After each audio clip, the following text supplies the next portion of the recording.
They used to ask me a lot, hey, did you just rodeo because your dad rodeoed or anything like that? And I always said, I mean, the truth of it is every little kid plays, cowboys and Indians. I just happen to have real horses. Kind of asked this question of the father, growing up, I was like going, I mean, I don't want them to be, I'm not in this deal for them to be cowboys. You know what I'm saying? I want them to follow after the father, not the earthly father, but their heavenly father, and do that. One of the cool things I feel like he showed me was that Jesus was a carpenter. That's not his real calling and his whole thing, but because he was growing up in the house of a carpenter, he learned how to be a carpenter.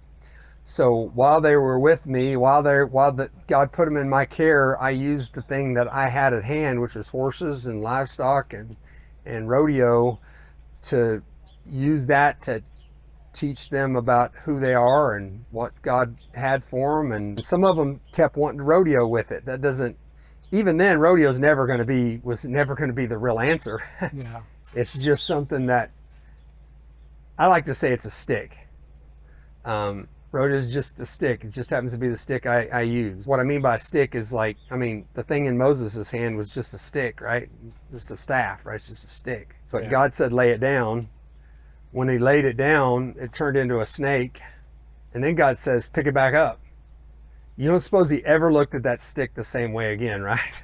No. You know what I'm saying? True. And so that's what I tell my kids with their rodeo. Take whatever's your stick, and then when the father asks you to, lay it down.